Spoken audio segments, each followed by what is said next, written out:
दोस्तों, प्रेस के साथियों, हम लोग जमात इस्लामी के एक डेलीगेशन के साथ में 2 तारीख को 2 सितंबर को उज्जैन पहुंचे और 3 तारीख को हम इंदौर गए थे। हमारे ये जाने का मकसद ये था कि ये जो उज्जैन, इंदौर और उस डिस्ट्रिक्ट्स के अतराफ में मालवा डिवीज़न में कुछ ऐसे वाक़यात हुए, वो सोशल मीडिया के ज़रिए से दिल्ली भी पहुंचते रहे, जिसमें कुछ लोग एक मासूम लोगों पर जुल्म करते हुए ऐसे वीडियोस हमको देखने का मौका मिला, जिसको आजकल हम मॉब लिंचिंग के वाक़यात से करीब होकर देखते हैं। उज्जैन में एक छोटे गांव में एक स्क्रैप मर्चेंट कबाड़ी, उस पर ज़ोर ज़बरदस्ती की गई और ज़ोर ज़बरदस्ती करके उसको, वो जिस मज़हब को मानता है उससे हटकर दूसरे मज़हब के मजहबी नारों को ज़बरदस्ती उससे बोलने लगाया गया। हम वहाँ पहुँचे तो वहाँ जाने के बाद मालूम हुआ कि ये काम तकरीबन 15 अगस्त से पहले से वहाँ के माहौल को बिगाड़ने की कोशिश की जा रही है। मुहर्रम था, मुहर्रम के जुलूस उज्जैन में निकलते, एक जुलूस में जुलूस निकालने की तो आज़ादी नहीं दी गई थी। जो वहाँ स्थापन किया गया था, रखा गया था, वहीं पर लोग जमा हो गए थे और लोग कानून की पाबंदी कर रहे थे। एडमिनिस्ट्रेशन ने जो उन पे पाबंदी लगाई थी उसके मुताबिक थे। तो वहाँ के बस्ती के बड़े लोग भी देखने गए थे कि वहाँ सब कुछ सही चल रहा है, सब लोग कानून की पाबंदी कर रहे हैं, या कुछ मामला सही है या गलत है। तो वहाँ जाने के बाद जो बड़े थे, शहर के काजी थे, तो लोगों ने काजी की आने की खुशी में काजी जिंदाबाद ऐसे नारे लगाए। काजी को वेलकम करना, शहर के बड़े आदमी को उसके अपनी मीटिंग में, ये तो कोई कानून के खिलाफ बात नहीं है। लेकिन वहाँ पर तकरीबन 30 लोगों के करीब नाम है, 14 लोगों को अरेस्ट कर लिया गया। एक झूठी बात उसमें लगा दी गई कि ये लोग काजी जिंदाबाद नहीं कह रहे थे बल्कि पाकिस्तान जिंदाबाद कह रहे थे। तो ये एक फेक चीजें हैं, जिससे 14 लोगों को तो पकड़ ही लिया है। गरीब लोग हैं, उनके रोजी रोटी के मसाइल हैं, उनके अंदर जाने से उनके बीवी बच्चे परेशान हैं, खानदान के सब लोग परेशान हैं, उनका कोई गुनाह नहीं।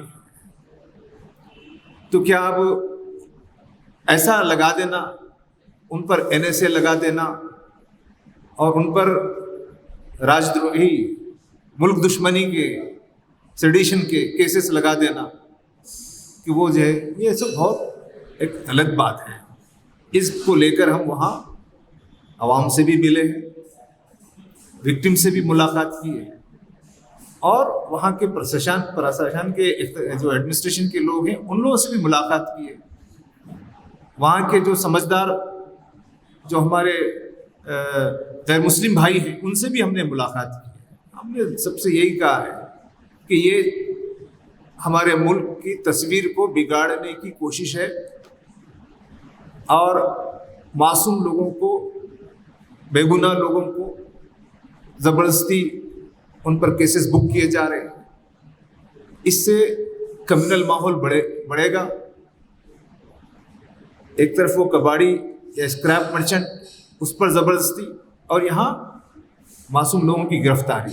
तो इसमें ऐसा लग रहा है कि हमारा एडमिनिस्ट्रेशन, जो कुछ मुल्क के हालात है या हमारे रियासत के हालात है, इसमें लॉ एंड ऑर्डर और कॉन्स्टिट्यूशन के वैल्यूज़ को प्रिवेल रखने के बजाय वो जो कुछ हवा चल रही है और जो पॉलिटिकल सिचुएशन है, उस पॉलिटिकल सिचुएशन के दबाव में आम लोग भी आ जा रहे हैं, ब्यूरोक्रेसी भी आ जा रही है। तो पॉलिटिकल लोग तो अपने मफाद के लिए काम करते हैं। हमने ब्यूरोक्रेसी से ख्वाहिश की है कि वो किसी किस्म के दबाव में ना आए। अगर कोई गलती करे हैं तो उसको गलती की तो सज़ा मिलनी चाहिए, लेकिन जो लोग गलती नहीं किए उन सबको एक ऐसे कानून में जिसका कोई संबंध नहीं है, मुहर्रम के जुलूस का और मुल्क से दुश्मनी का कोई एक दूसरे से ताल्लुक़ नहीं है, ऐसी चीज़ें लगाना। ऐसे ही मामला इंदौर में भी हुए। इंदौर के भी हम वहाँ लोगों से मुलाकात की, वहाँ तो और ज़्यादा लोगों पर केसेस बुक किए गए।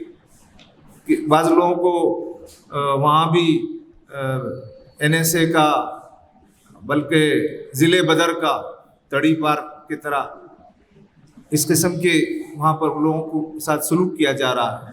तो एक किस्म का लोगों में फियर है, खौफ है, डर का माहौल है।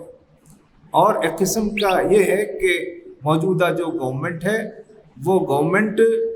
वो हमारे साथ नाइंसाफ़ी का सलूक कर रही है। एक ऐसी भावना पैदा हो रही है, गलत भी हो सकती है, लेकिन समाज के अंदर, समाज के कुछ सेक्शंस में ऐसे ख्याल पैदा होना कि एडमिनिस्ट्रेशन और गवर्नमेंट हमारे साथ इनजस्टिस कर रही है, ये डेमोक्रेसी के लिए और मुल्क में अच्छा समाज बनाने में बहुत बड़ी रुकावट है। ये बात हमने वहाँ के DIG साहब से भी की, वहाँ के हमारे गैर मुस्लिम दानिशवरों से भी की, और आज भी हम ये हुकूमत से कहना चाह रहे हैं, मध्य प्रदेश की गवर्नमेंट से ही कहना चाह रहे हैं कि हमको कॉन्स्टिट्यूशनल वैल्यूज़ को प्रिवेल करना चाहिए। हर एक के साथ इंसाफ मिलना चाहिए। ज़बरदस्ती करना, मॉब लिंचिंग के जो लोग हैं उनको पनिशमेंट नहीं मिलना, और जो लोग मुहर्रम के जुलूस में अपना जो जुलूस जलसा कर रहे बैठे हुए हैं उन पर NSA की चीज़ें लग जाना, कि ये कितना बड़ा फर्क है। एक आदमी है मॉब लिंचिंग कर रहा है, उसको ज़बरदस्ती नारे लगा रहा है, उस पर ऐसे सेक्शंस नहीं लग रहे। एक आदमी अपने मुहर्रम के मंडप में बैठा है और उसके ऊपर ऐसे सेक्शंस लग रहे हैं। तो ये एक बहुत भेदभाव का माहौल है। इससे मध्य प्रदेश की बदनामी होगी और मुल्क की बदनामी होगी। तो हम चाहते हैं कि मुल्क की बदनामी ना हो, अपने देश की बदनामी ना हो, खुद BJP की बदनामी ना हो। यहाँ जो भी गवर्नमेंट है वो, उनको अगर मैंडेट मिला है तो मैंडेट के हिसाब से गवर्निंग कर सकते हैं, लेकिन ये जो भेदभाव का जो माहौल है, ये जुल्म का जो माहौल है, इसके खिलाफ हम अपनी बात पेश कर रहे हैं। हम CM साहब से भी मिलकर बात पेश करेंगे, गवर्नर साहब से भी मिलकर बात पेश करेंगे, DGP से भी मिलकर बात पेश करेंगे। हमारी बात ये है कि यहाँ मुल्क के अंदर, मध्य प्रदेश में ख़ास तौर पे, यहाँ BJP की गवर्नमेंट पहले भी थी, लेकिन यहाँ के लोग उतने नाराज़ नहीं थे। लेकिन अब इन दिनों एक किस्म का बहुत नाराज़गी का माहौल है। ये डेमोक्रेसी के हक़ में, समाज के हक़ में सही नहीं है ये बात। अभी आपके सामने हमारे राष्ट्रीय सचिव मलिक मोहतसिम खान साहब ने हमारी इस जमात इस्लामी हिंद का एक केंद्रीय शिष्टमंडल, एक प्रतिनिधि मंडल, उसने मध्य प्रदेश के कुछ ज़िलों का दौरा किया है। और दौरा इसलिए करना पड़ा कि जो खबरें वहाँ मिल रही थी हमको, वो बहुत चिंताजनक थी, और लोगों से जो बातें हमको मालूम हो रही थी उससे चिंताएं बढ़ रही थी। तो हमने यही सोचा कि वहाँ जाकर लोगों से मिला जाए, पीड़ितों से मिला जाए, प्रशासन से बात की जाए, और आपस में प्रेम और सद्भाव के वातावरण को कैसे मजबूत किया जा सकता है, इसके लिए कोशिश की जाए। तो बातें आपके सामने आई हैं। हमने यही सब बातें पुलिस के अधिकारियों को उज्जैन में भी बताई हैं और कल इंदौर में भी हमारी पुलिस के बड़े अधिकारियों से काफ़ी विस्तार से बात हुई है। बहुत सी बातों को उन्होंने माना है और बहुत सी बातें वो आगे वादा दिलाया है कि वो ठीक ठाक करेंगे चीज़ों को। और आज यहाँ भी हम कोशिश कर रहे हैं कि मुख्यमंत्री जी से हमारी मुलाकात हो और या फिर डायरेक्टर जनरल पुलिस डीजीपी से हमारी मुलाकात हो, तो ये बातें हम उन तक भी पहुँचाएंगे अगर हमारी मुलाकात होती है तो। लेकिन ये देश के लिए बड़ी चिंता की बात है और वो ये कि पिछले कुछ समय से कुछ ऐसे ग्रुप्स जो हैं वो उभर रहे हैं जो अपने आप को कानून से ऊपर समझते हैं और वो खुद कानून हाथ में लेते हैं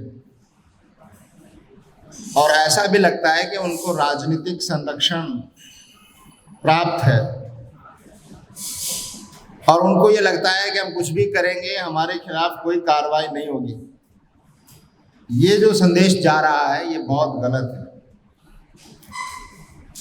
और कुछ ऐसा भी हो रहा है राजनीतिक सतह पर कि राजनीति में बहुत तेजी से ऊपर उठने के लिए एक शॉर्टकट रास्ता कुछ राजनीतिज्ञ अपना रहे हैं और वो शॉर्टकट ये है कि कैसे आपस में नफरत फैलाई जाए और अपने आप को कैसे बहुसंख्यक समाज का रक्षक साबित किया जाए और जो माइनॉरिटी में है उनको कैसे दबाया कुचला जाए। जो ज़्यादा इसमें आगे बढ़ेगा वो ज़्यादा बड़ा राष्ट्रभक्त कहलाएगा और वो ज़्यादा बड़ा राजनीति में ऊपर जाने की कोशिश करता है।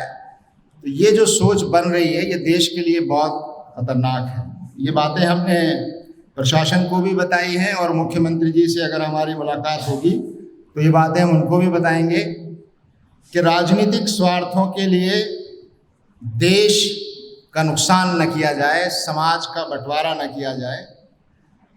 और दूसरी बात कहकर मैं अपनी बात समाप्त करता हूँ, फिर आपको सवाल जवाब का मौका होगा। वो ये कि पुलिस और प्रशासन जो है वो कानून के पाबंद हैं, वो संविधान के पाबंद हैं, वो किसी सरकार के या राजनीतिक पार्टी के हथियार और टूल नहीं बन सकते। वो उनके आदेशों पर काम नहीं कर सकते और नहीं करना चाहिए।